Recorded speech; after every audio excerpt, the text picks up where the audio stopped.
Hello friends, welcome to my YouTube channel common kitchen tips. ഇന്ന് നമ്മളിവിടെ ചെയ്യുന്നത് കൊഞ്ച് കൊണ്ടൊരു തീയലാണ്. നല്ല ടേസ്റ്റായിട്ടുള്ള തീയലാണ്. അധികം വെജിറ്റബിൾ വേണ്ടെങ്കിലും കുറച്ച് എല്ലാ വെജിറ്റബിളും വേണ്ടി വരും.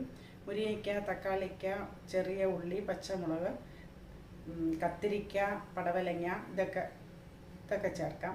പിന്നെ കുറച്ച് ചേന ചേർക്കാം, മുരിങ്ങയ്ക്ക. അപ്പം നമുക്കതെങ്ങനെ ചെയ്തെന്ന് നോക്കിയാലോ. നല്ല ടേസ്റ്റാണ്. നിങ്ങൾക്ക് ഇഷ്ടപ്പെടുവാണെങ്കിൽ നിങ്ങൾ ലൈക്ക് ചെയ്യുക, കമൻറ്റ് ചെയ്യുക, ഷെയർ ചെയ്യുക, സബ്സ്ക്രൈബ് ചെയ്യുക. നമ്മൾ കൊഞ്ച് നല്ലപോലെ ക്ലീൻ ചെയ്തെടുക്കാം. നല്ല പച്ച കൊഞ്ചാണിത്. നല്ലപോലെ ക്ലീൻ ചെയ്തെടുത്തിട്ടുണ്ട്. നമുക്കിതിനകത്ത് കുറച്ച് ഉപ്പും മുളകുപൊടിയും മഞ്ഞൾപ്പൊടിയും മല്ലിപ്പൊടിയും എല്ലാം ചേർത്ത് നമുക്കിത് വേവിച്ചെടുക്കാം. നമ്മൾ പച്ചത്തീയലാണ് വയ്ക്കുന്നത്. വറുത്തരച്ചും തീയൽ വയ്ക്കും. ഇന്ന് നമ്മളിവിടെ പച്ചത്തീയലാണ് വയ്ക്കുന്നത്. അതുകൊണ്ട് മുളകുപൊടി മല്ലിപ്പൊടിയൊന്നും വറുക്കേണ്ട ആവശ്യമില്ല. അപ്പം നമുക്കിത് തനിയെ ഉപ്പിട്ട് നമുക്ക് കൊഞ്ച് ചട്ടിയിൽ തനിയെ വേവിച്ചെടുക്കാം. ആവശ്യത്തിന് വെള്ളം വെച്ചിട്ട് കുറച്ച് നല്ലപോലെ വേവിച്ചെടുക്കാം.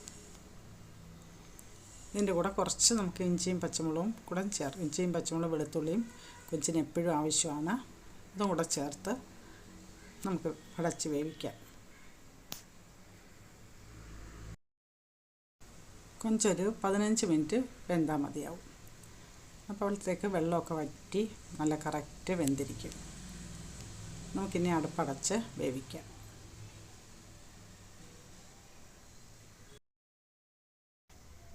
നമ്മൾ 10-30 ചെറിയ ഉള്ളിയാണ് എടുത്തിരിക്കുന്നത്. കുറച്ച് ചേന, മുരിങ്ങയ്ക്ക, തക്കാളിക്ക, പച്ചമുളക്, പടവലങ്ങ, കത്തിരിക്ക, ഇത്രയും കഷ്ണങ്ങളാണ് എടുത്തിരിക്കുന്നത്. നമുക്ക് കുറച്ച് പുളിയും ആവശ്യമുണ്ട്. അതും വെള്ളത്തിലിട്ട് വയ്ക്കാം. നമുക്കിതിനകത്ത് എല്ലാ കഷ്ണങ്ങളും കുറച്ച് മതിയാവും. ഒരുപാട് കഷ്ണങ്ങൾ വന്നാൽ അത്ര ടേസ്റ്റ് പോകും. അതുകൊണ്ട് കുറച്ച് കഷ്ണം മതി. പക്ഷേ എല്ലാ കഷ്ണവും വേണം. തക്കാളിക്കും നമുക്ക് തേങ്ങ പച്ചയ്ക്കാണ് അരയ്ക്കേണ്ടത്. തക്കാളിക്കും സവാളയും കത്തിരിക്കയും നമ്മളൊന്ന് വാട്ടിയെടുക്കാം. പടവലങ്ങയും മുരിങ്ങയ്ക്കയും ചേനയും മാത്രം നമുക്ക് വാട്ടണ്ട. പച്ചമുളകും എല്ലാം ചേർത്ത് നമുക്ക് ഒന്ന് വാട്ടിയെടുക്കാം. കുറച്ച് തേങ്ങയ്ക്കും കൂടെ നമ്മൾ കൊഞ്ചിന് മുളക് പൊടിയൊക്കെ ഇട്ടാണ് വേവിച്ചെങ്കിലും അരയ്ക്കുമ്പോഴും കുറച്ച് മഞ്ഞൾപ്പൊടിയും മുളക് പൊടിയും മല്ലിപ്പൊടിയും ചേർത്ത് നല്ലപോലെ അരച്ചെടുക്കാം. ഒരു പാനിലോട്ട് കുറച്ച് എണ്ണ ഒഴിച്ചിട്ട്, വെളിച്ചെണ്ണയാണ് നമ്മളിവിടെ ചേർക്കുന്നത്. നമ്മുടെ ചെറിയ ഉള്ളിയാണ്. അത് നല്ലപോലെ മൂപ്പിച്ചെടുക്കാം. പച്ചമുളകും കൂടെ ചേർത്ത് മൂപ്പിക്കാം. അത് കുറച്ചൊന്ന് വാടി വരുമ്പോൾ നമുക്ക് കത്തിരിക്ക, പടവലങ്ങ, തക്കാളിക്ക ഇതെല്ലാം ചേർത്ത് വഴറ്റിയെടുക്കാം. മുരിങ്ങയ്ക്കയും ചേനയും വഴറ്റേണ്ട ആവശ്യമില്ല. കുറച്ച് കഷ്ണങ്ങൾ മതിയാവും. ഇത് നല്ലപോലെ എണ്ണ ചേർത്ത് നമുക്ക് കുറച്ചൊന്ന് വാടുമ്പോൾ തക്കാളിക്കയും കൂടെ ചേർക്കാം. കുറച്ച് ഉപ്പും വേണമെങ്കിൽ ചേർക്കാം. നല്ലപോലെ വഴറ്റിയെടുക്കാം.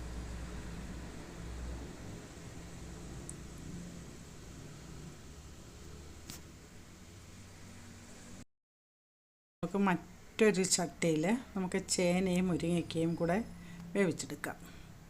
ചേന തിളച്ചതിന് ശേഷം ഉപ്പിട്ടാൽ മതിയാവും. നമുക്കിത് രണ്ടും തനിയെ വേവിച്ചെടുക്കാം.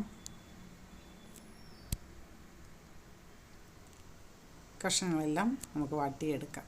നല്ലപോലെ വഴറ്റിയെടുക്കാം. മുരിങ്ങയ്ക്കയും ചേനയും തിളച്ച് വന്നിട്ടുണ്ട്. നമുക്കിനി ഉപ്പും ചേർക്കാം. അത് നല്ലപോലെ അടച്ച് വേവിക്കാം.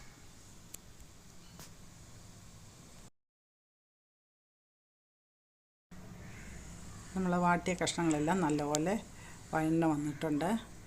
നമുക്ക് ചേനയും മുരിങ്ങയ്ക്കയും ചേന നല്ലപോലെ വെന്ത് കഴിയുമ്പോൾ ഈ കഷ്ണം കൂടെ ആ ചട്ടിയിൽ ചേർത്ത് നമുക്കൊന്നുകൂടെ നല്ലപോലെ വേവിച്ചെടുക്കാം.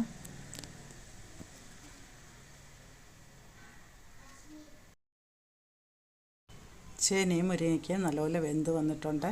നമ്മൾ വഴറ്റി വെച്ച കഷ്ണങ്ങളൂടെ ചേർത്ത് നമുക്കൊരുമിച്ച് വേവിക്കാം.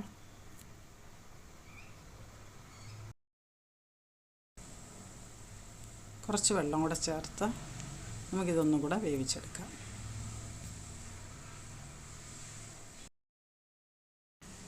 ഉപ്പ് നോക്കിയിട്ട് വേണ്ടുന്ന ഉപ്പും കൂടെ ചേർക്കാം. കുറച്ചും കൂടെ ഒന്ന് നമുക്ക് അടച്ച് വേവിക്കാം. നമ്മൾ ആവശ്യത്തിനുള്ള പുളിയും ചേർക്കാം.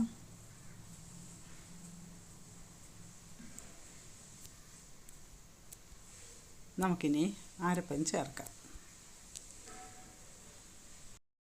നമ്മളിത് പച്ചപ്പൊടിയാണ് ചേർത്തിരിക്കുന്നത്.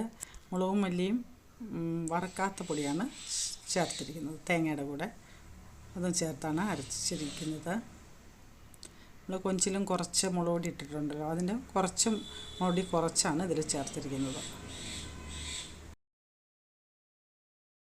നമ്മുടെ കൊഞ്ച് ഇവിടെ നല്ലപോലെ വെന്ത് വന്നിട്ടുണ്ട്. നമുക്കിങ്ങനെ 2 കലത്തിലായിട്ട് ചെയ്ത് ഇതെന്ന് പറഞ്ഞാൽ ഇത് നമുക്ക് വെജിറ്റേറിയനായിട്ടുള്ളവർക്ക് ഇങ്ങനെ കഴിക്കാം. അപ്പോൾ കൊഞ്ച് തീയലിന് കൊഞ്ച് വേവിച്ച പാത്രത്തിലോട്ട് ഇതിൽ നിന്ന് കുറച്ച് ചേർത്ത് അത് നല്ലപോലെ തിളപ്പിച്ചെടുക്കാം. അപ്പം നല്ല ടേസ്റ്റും ഉണ്ടാവും. കൊഞ്ച് കൂട്ടാത്തവർക്ക് ഈ കറിയും കൂട്ടാൻ പറ്റും. വെജിറ്റേറിയൻ ആയിട്ടുള്ളവർക്ക് ഇങ്ങനെയും കൂട്ടാം. കൊഞ്ച് കലത്തിൽ തന്നെ വേവിച്ച കലത്തിൽ തന്നെ കൊഞ്ച് ഇതുപോലെ കഷ്ണം ഇട്ട് ചെയ്യുമ്പോഴാണ് നല്ല ടേസ്റ്റ്. ഇതും കുഴപ്പമില്ല. ഇതും അതിൽ കിടന്ന് കുറേ നേരം തിളയ്ക്കുമ്പം നല്ല ടേസ്റ്റ് ഉണ്ടാവും. ഇങ്ങനെ ചെയ്തത് 2 കൊഞ്ച് കഴിക്കാൻ പാടില്ലാത്തവർക്കും ഈ കറി ഇങ്ങനെയാകുമ്പോൾ കഴിക്കാൻ പറ്റും. നല്ല ടേസ്റ്റാണ്. നമുക്കതിനകത്തും മുളകിൻ്റെ എരിയൊക്കെ ഉണ്ടായതുകൊണ്ട് അതിൽ നല്ല ആവശ്യത്തിനുള്ള എരി ഉണ്ടാവും. കൊഞ്ചില്ലാത്തതുകൊണ്ട് ഇതിനകത്ത് കുറച്ച് എരി കുറഞ്ഞതായാലും അത് നല്ല ടേസ്റ്റ് ഉണ്ടാവും. അപ്പോൾ 2 കറിയും ആയിട്ടുണ്ട്.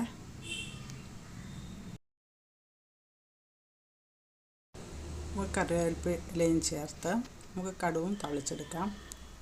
കൊഞ്ച് കറിയിലും കുറച്ച് വെള്ളം കൂടെ ചേർത്ത് അത് കിടന്ന് ഒന്നും കൂടെ എല്ലാ മലക്കറിയും കൊഞ്ചും കൂടെ ചേർന്ന് കുറച്ചും കൂടെ നല്ലപോലെ തിളച്ച് വരണം.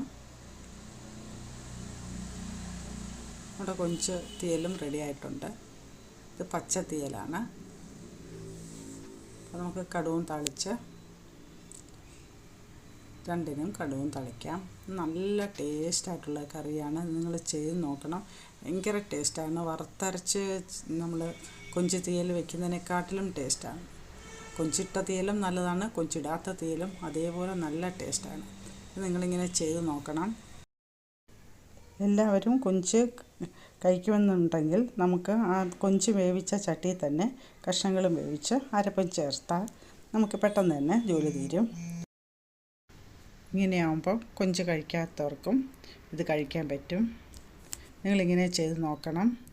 നിങ്ങൾക്കിത് ഇഷ്ടപ്പെടുവാണെങ്കിൽ നിങ്ങൾ ലൈക്ക് ചെയ്യുക, കമൻറ്റ് ചെയ്യുക, ഷെയർ ചെയ്യുക, സബ്സ്ക്രൈബ് ചെയ്യുക. വീഡിയോ സ്കിപ്പ് ചെയ്യാതെ കാണാൻ ശ്രമിക്കുക. എല്ലാവരും ദയവായി സബ്സ്ക്രൈബ് ചെയ്യുക.